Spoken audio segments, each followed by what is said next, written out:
The cockpit door exploded open with a force that rattled the instrument panel. Captain Nora Myers's hands froze on the controls as a German shepherd burst through, teeth bared, eyes locked on something behind her co-pilot's seat. The dog wasn't attacking, he was protecting. But from what? Before we continue, hit subscribe and let me know in the comments where you're watching from. The morning started like any other for Nora. She arrived at Denver International Airport before dawn, her flight bag slung over one shoulder, thermos of black coffee in hand. 23 years of flying commercial airlines had taught her to love these quiet hours before the world woke up. The terminal hummed with the soft buzz of cleaning crews and early birds rushing to catch red-eye connections. Flight 2847 to Boston sat waiting at gate C14. A routine 6-hour journey. Nora had flown this route hundreds of times. She could navigate it in her sleep, but today felt different. The air carried a weight she couldn't name. Her co-pilot, Brian, was already in the cockpit running pre-flight checks. He was young, eager, still believed flying was romantic. Nora liked that about him. He reminded her of who she used to be before the job became just a job. "Morning, Captain," Brian said without looking up from his checklist. "Morning." Nora slid into her seat and began her own routine. Check the instruments, review the weather, confirm the flight plan. Every action smooth and practiced like a pianist running scales.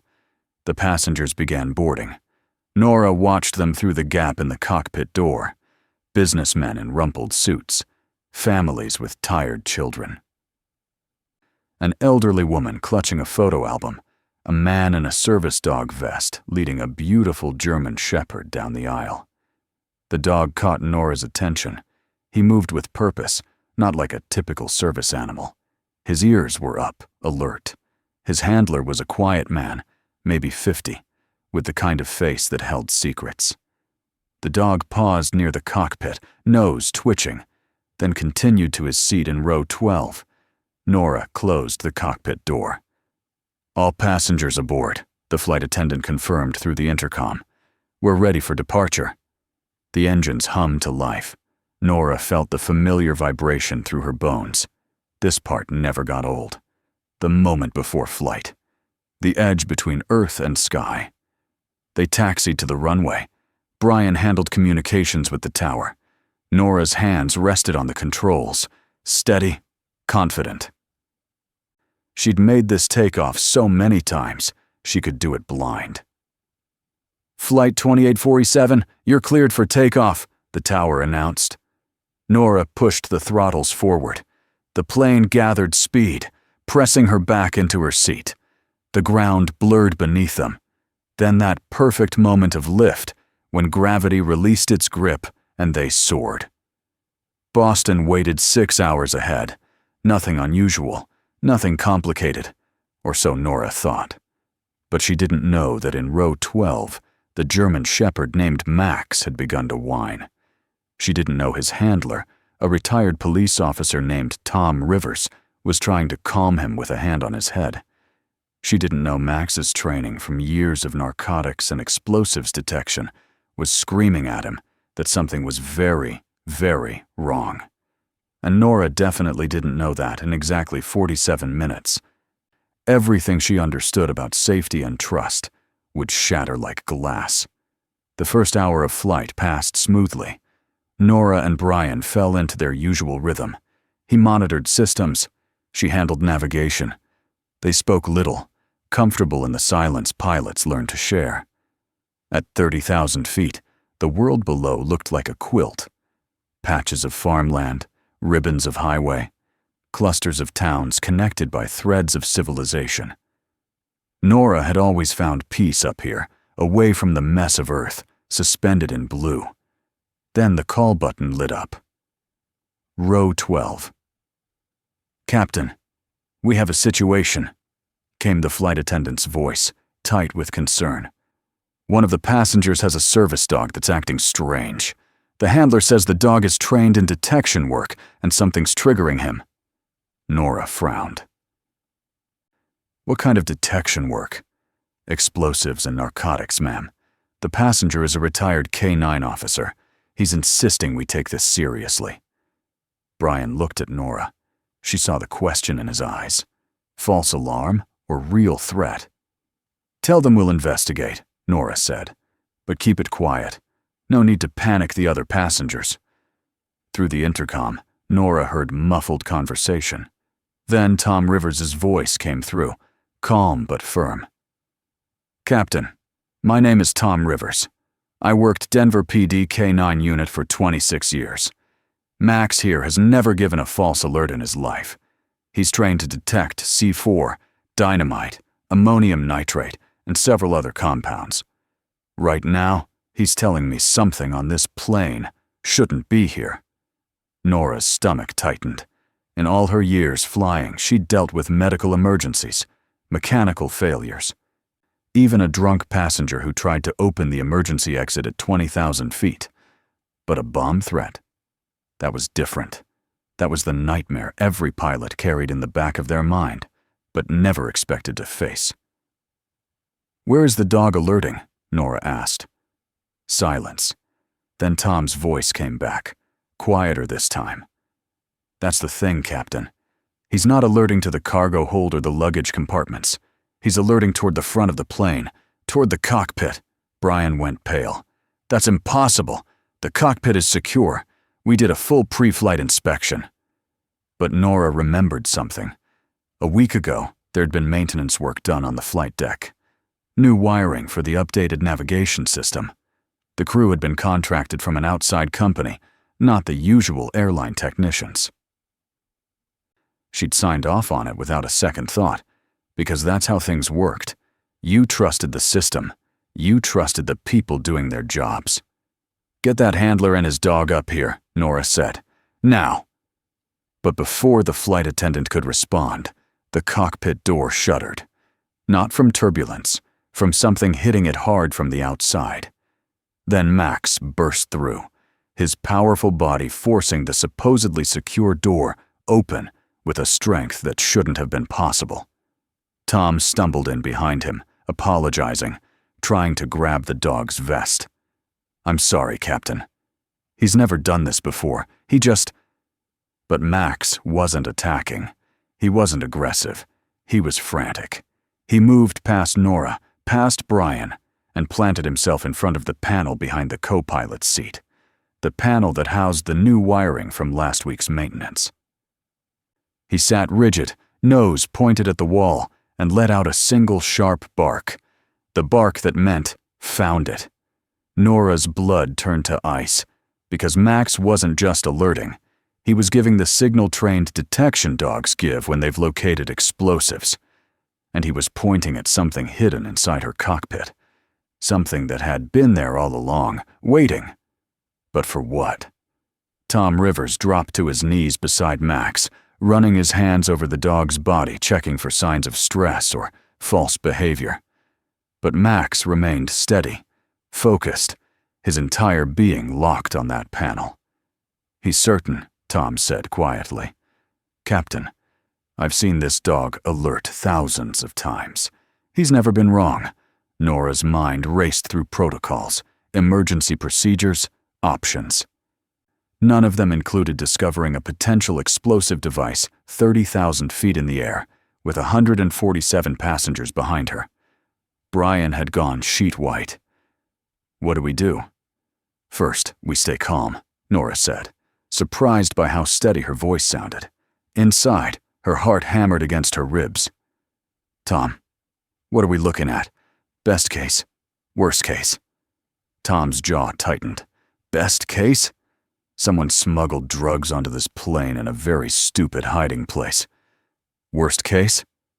He looked at the panel, then back at Nora.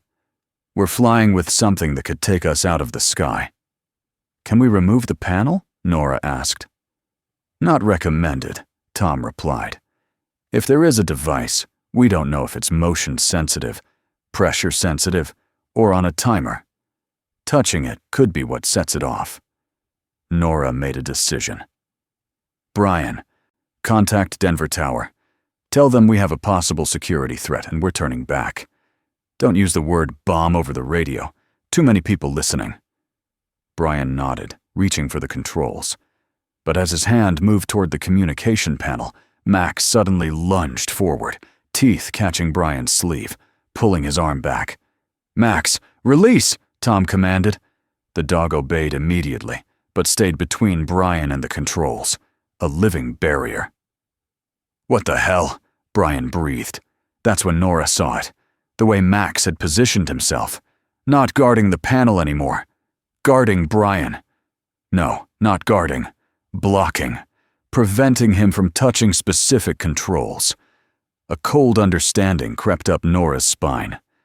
"Tom," she said slowly, "your dog. What exactly was he trained to detect besides explosives?" Tom's eyes narrowed. Chemical weapons.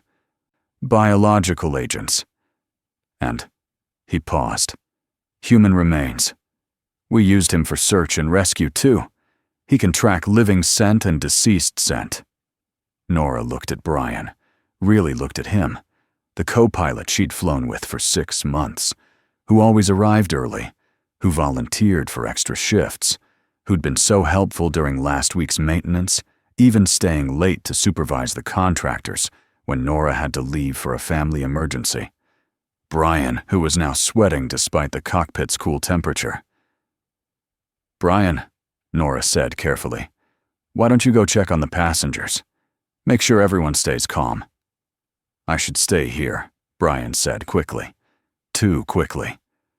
"You might need help with the emergency procedures," Max growled, a low rumbling sound that raised every hair on Nora's arms. "That dog," Nora said, "spent years learning to read people, to sense fear, aggression, deception. He knows when someone's dangerous." She kept her eyes on Brian. "What did you do?" For a long moment, Brian didn't move. Then something in his face changed. The helpful, eager expression melted away, replaced by something cold, calculated. "You were never supposed to find it," he said softly. "Not until we were over the Atlantic." The pieces fell into place with horrible clarity. The maintenance work, Brian volunteering to supervise, the way he'd been so insistent about taking this specific flight, this specific route. "Why?" Nora asked. Brian laughed, a bitter sound. "You ever wonder why some of us stay co-pilots forever while others get promoted? I've been flying for 12 years. 12 years watching people with half my experience get captain positions because they knew the right people, came from the right backgrounds." His voice turned sharp. "I'm tired of being invisible, tired of being passed over." "So you planted a bomb in the cockpit?" Nora's hands tightened on the controls. "Insurance," Brian said. "The device isn't armed yet. It won't be until we cross into certain airspace. But here's the thing, Captain. I'm the only one who knows how to disarm it. And I will, once the airline agrees to my demands. A promotion. Back pay. Recognition." "You're insane," Tom breathed. "I'm practical," Brian corrected. "No one gets hurt if they cooperate. The passengers never even need to know. We land safely. I'm a hero for discovering the threat. And I finally get what I deserve." Max shifted, muscles coiled. He sensed the threat even if he couldn't understand the words. Nora's mind worked through scenarios. She could try to overpower Brian, but he was younger, stronger. She could attempt an emergency landing, but they were over mountains now, nowhere to put down safely. She could alert the crew, but what if Brian panicked and triggered the device manually? The cockpit felt like a cage, and somewhere behind the panel, hidden among innocent-looking wires, something terrible waited. But Nora didn't know that Max wasn't alerting to explosives at all. She didn't know the real reason the dog had burst through that door. And she definitely didn't know that the truth behind Brian's plan was far stranger and more desperate than simple revenge. Because sometimes the most dangerous threats don't come from what people plan to do. They come from what they've already done and who they've become in the process of doing it. Nora's hands remained steady on the controls, but her mind was spinning. She'd been trained for hijackings, terrorist threats, engine failures. But not for this. Not for betrayal from within the cockpit itself. "Brian," she said carefully, "let's think about this. You want recognition? Threatening a plane full of innocent people isn't the way to get it." "I'm not threatening anyone," Brian snapped. "I told you, the device isn't armed. It's leverage, that's all." But Max hadn't moved. He stayed planted between Brian and the controls, body tense, eyes fixed on the co-pilot with unwavering focus. Tom spoke quietly. "Captain, something's not right. Max's behavior, it's not standard explosives alerting. He's doing something else." "What do you mean?" Nora asked, not taking her eyes off Brian. "When he alerts to bombs, he sits and stares at the target. Clean, simple. But this?" Tom gestured to the dog. "He's guarding, protecting. The way he acts when he's found someone who's sick or dying." Brian's face twitched. "Your dog's confused. Old, probably. Should have retired years ago." "He's 6, Tom said flatly. "Prime working age, and he's never confused." He knelt beside Max, studying the dog's posture. Then his eyes widened. "Captain, I need to check something. Brian, don't move." "I'm not going anywhere," Brian said with a smile that didn't reach his eyes. Tom moved slowly toward the panel Max had originally alerted to. He didn't touch it, just leaned close, examining. Then he noticed something Nora hadn't seen. A tiny wire, barely visible, running from the panel down behind Brian's seat. Not connected to the plane's systems, connected to something else. Tom's face went pale. "Oh, God." "What?" Nora demanded. "There's no bomb," Tom said. "Max wasn't alerting to explosives." "Then what?" "He was alerting to a biological agent." Tom's voice shook.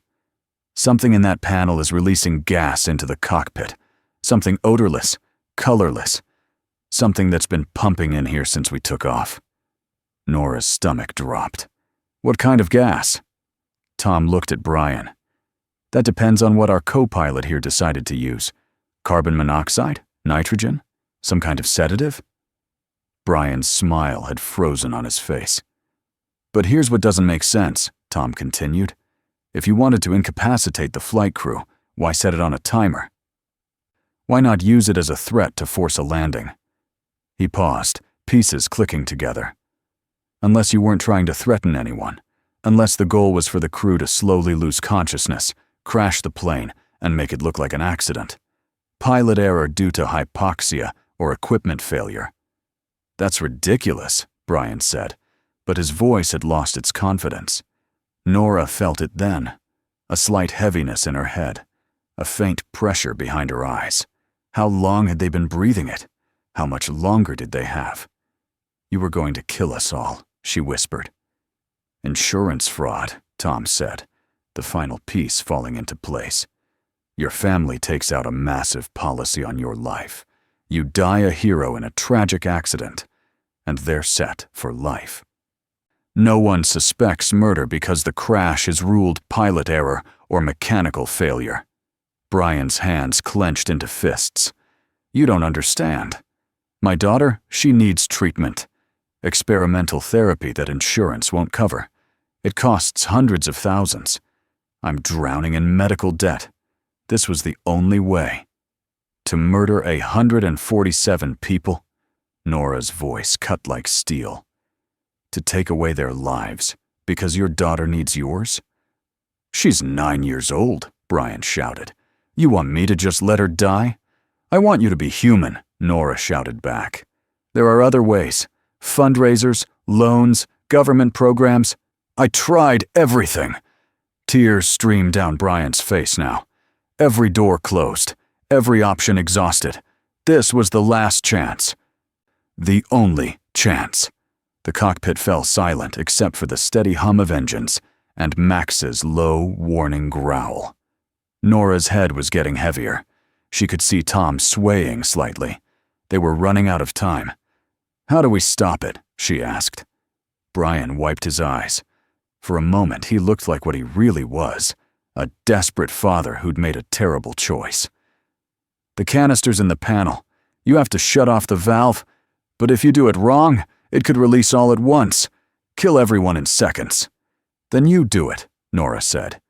"You save these people, Brian. You save yourself." He looked at her, broken, lost, then at his hands. "I don't deserve saving." "Your daughter deserves a father," Tom said quietly.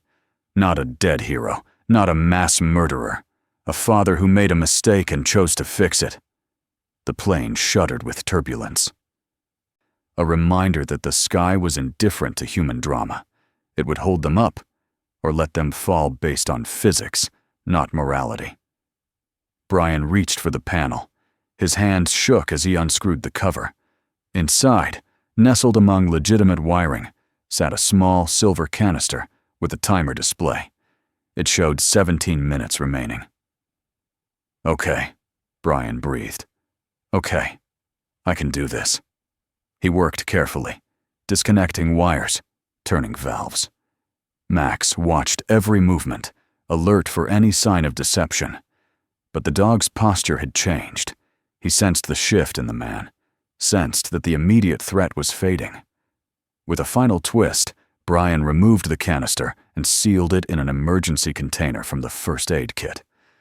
"It's safe now," he said. "The gas is contained." Nora immediately opened the cockpit's fresh air vents, flooding the space with oxygen from the external system. Her head began to clear. "Boston Tower, this is Flight 2847, she said into the radio. "We have a security situation under control, requesting emergency landing and security personnel on the ground." "Roger that, 2847. Emergency crews are standing by." Nora looked at Brian. He sat slumped in his seat, the fight gone out of him. "I'm sorry," he whispered. "I'm so sorry." "Sorry doesn't fix this," Nora said. "But saving us, that's a start." Tom put a hand on Max's head. The dog relaxed. Job complete. He'd done what he was trained to do.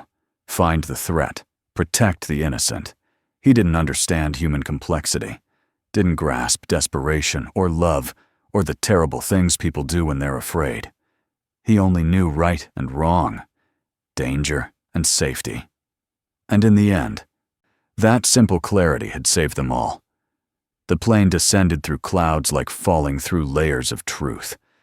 Each 1,000 feet brought them closer to ground, closer to consequences, closer to the moment when this suspended crisis would have to face the weight of reality. Nora guided the aircraft with hands that no longer shook. The adrenaline had burned away, leaving behind a strange calm. She'd stared into the face of death and found something unexpected. Not a villain, but a broken man. Not evil, but desperation wearing evil's mask. It didn't excuse what Brian had tried to do, but it complicated the story in ways she'd spend years untangling. The runway appeared below, a clean line cutting through the landscape. Home. Safety. The place where sky met earth and transformed flight into memory. "Prepare for landing," Nora announced over the intercom, her voice steady, professional. The passengers didn't need to know how close they'd come. Not yet. Let them have these last moments of innocent normalcy. The wheels touched asphalt with barely a bump. Perfect landing. Nora had made thousands like it, but this one felt different.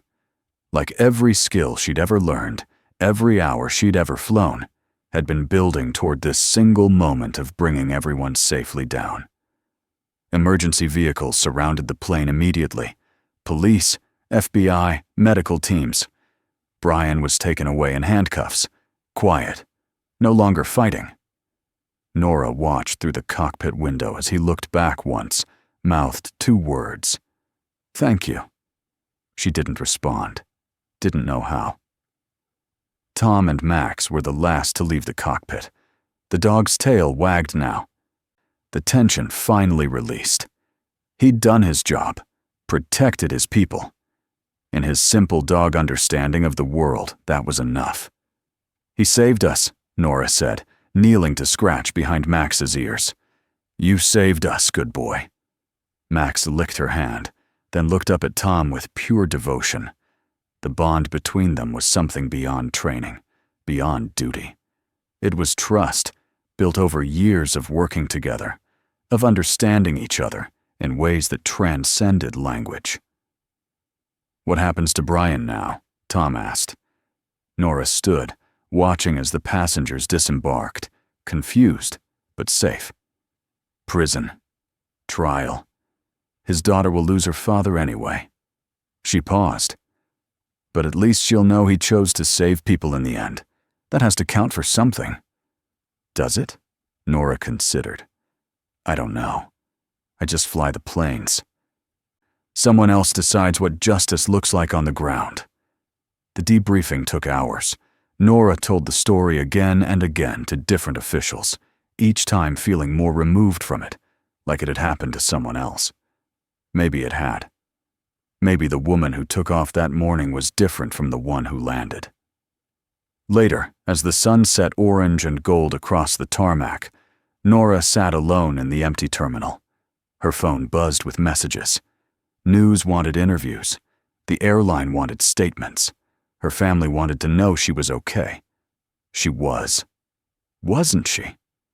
A shadow fell across her.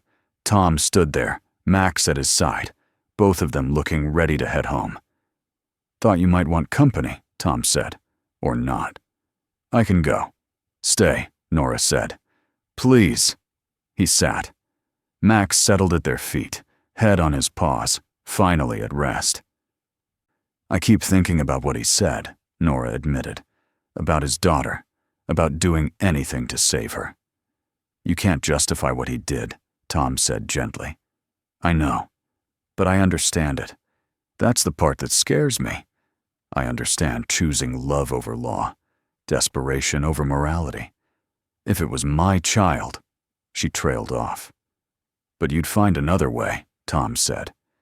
"That's the difference between understanding and acting. We all have dark thoughts. It's what we do with them that defines us."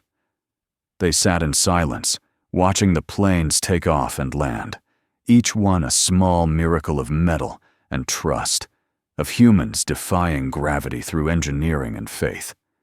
"Max knew," Nora said after a while, "before any of us. He sensed something wrong." Tom smiled, pride shining through exhaustion. "That's what makes them special. Dogs don't lie, don't pretend. They just know truth when they smell it. I could use that superpower. We all could." Eventually, they parted ways. Tom and Max heading home to rest. Nora staying behind a little longer, not ready to leave the place where everything had changed. She thought about Brian's daughter, about a 9-year-old girl who would learn her father tried to murder people out of love for her. How do you carry that weight? How do you reconcile the monster and the dad? Nora pulled out her phone and made a call. To the airline, to her union representative. She didn't know if it would help, but she had to try. Maybe there was a fund. Maybe other pilots could contribute. Maybe Brian's daughter could get her treatment without anyone else dying. Maybe one act of mercy could answer his act of desperation. Or maybe Nora was being foolish. Trying to find meaning in chaos, trying to make a narrative out of what was simply human messiness. But pilots are trained to solve problems, to find solutions when systems fail. It's what they do. So Nora would try, because Max had shown her something today. About loyalty, about protecting people even when they don't deserve it. About doing the right thing simply because it's right, not because it's rewarded. She stood, gathered her things, and walked toward the exit. Outside, the sky was turning purple, stars beginning to pierce through. The same sky she flew through every day. But tonight it looked different, like possibility, like grace, like the space between tragedy and redemption where most of life actually happens. And somewhere in Denver, a German shepherd named Max dreamed of nothing more complicated than chasing tennis balls, unaware that his instincts had rewritten the ending of a story that could have ended in ash and sorrow. Sometimes heroes have 4 legs and cold noses. Sometimes they can't speak human words, but understand human hearts better than humans themselves. And sometimes, on ordinary flights that become extraordinary, they burst through locked doors to save people who didn't even know they needed saving. Nora looked up at the stars. "Thank you," she whispered. To Max, to Tom, to whatever force had kept them all alive when death had crept into the cockpit disguised as routine. Then she went home. Because that's what you do after staring into the abyss. You choose life. You choose tomorrow. You choose to believe that even in darkness, there's still light waiting to break through. Just like dawn after the longest night. Inevitable. Patient. True. If this story touched something in you, hit that like button and share it with someone you want to hear with. Subscribe to our channel and ring that notification bell so you never miss another story.